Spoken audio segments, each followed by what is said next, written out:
بسم الله الرحمن الرحيم الحمد لله والصلاة والسلام على رسول الله.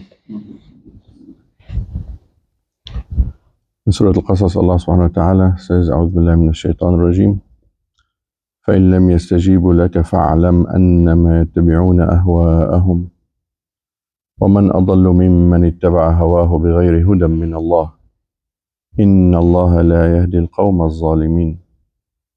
But if they do not respond to you, then know that they only follow their own desires. And who is more astray than one who follows his desire without guidance from Allah? Indeed, Allah does not guide the wrongdoing people. So basically, in this verse, Allah subhanahu wa ta'ala tells us that people in this world can be divided into two groups. Either you're following the Prophet sallallahu alaihi wasallam, or you're following your own desires. فَإِن لَمْ يَسْتَجِيبُوا لَكَ فَاعْلَمْ أَنَّمَا يَتَّبِعُونَ أَهْوَاءَهُم. If they do not respond to you, that means they're only following their desires. So you can apply this in your daily life.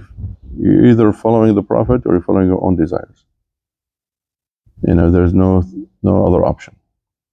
And it's dangerous when someone follows their own desires without guidance from Allah subhanahu wa ta'ala. Following your desire through the guidance of Allah is okay. For example, if someone wants to make money, love to make money, if you make money through a halal channel, it's okay, as long as you also give the right of the money, which is paying zakah and spending it in the right way. So you follow your desire by collecting money, but you follow it through the right channel. So, and that's why, we live in this country and we live comfortably, most of us. That's blessing from Allah subhanahu wa ta'ala. And it's easy sometimes to get carried away with the blessing that you have and get tempted by dunya. And this is when you have to exercise a lot of patience and continue to stay the course and you follow the guidance that came to us through the Prophet sallallahu alaihi wasallam. There's in several places in the Quran, Allah subhanahu wa ta'ala put the two words إِنَّ فِي ذَلِكَ لَآيَةً أو لَآيَاتٍ لِكُلِّ صَبَّارٍ شَكُورٍ. He used that description of someone who's excessively patient and excessively grateful. And we understand what excessively grateful means. That's when you have a lot of blessing, you're grateful to Allah subhanahu wa ta'ala. But what does excessively patient means in this context? Is when you have a lot of blessing and you have a lot of na'am, is to restrain yourself from following your desires and committing sins. When you have so much power and so much resources and you restrain yourself, that's patience. And this type of patience is more difficult than sometimes the patience when a calamity hits. Because a calamity hits, you have no option but to be patient.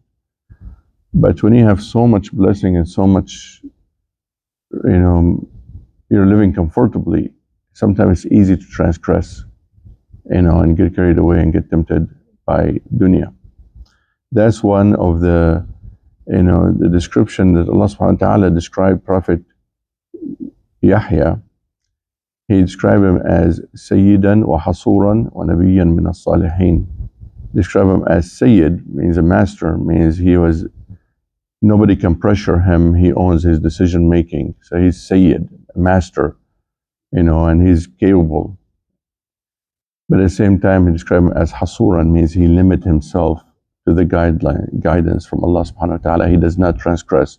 So despite how capable he is, despite how, he had like independent decision making, he was a master, he was strong, he had a lot of capabilities, but he limited himself to Allah subhanahu wa ta'ala's commands and orders. So this is very important that you always employ your resources according to what pleases Allah subhanahu wa ta'ala and not to transgress. فَإِن لَمْ يَسْتَجِيبُوا لَكَ فَاعْلَمْ أَنَّمَا يَتَّبِعُونَ أَهْوَاءَهُم. I ask Allah subhanahu wa ta'ala to forgive us, and Allahumma arina al-haqqa haqqan warzuqna ittiba'ahu, arina al-batila batilan warzuqna ijtinabah. Alhamdulillahi rabbil alamin.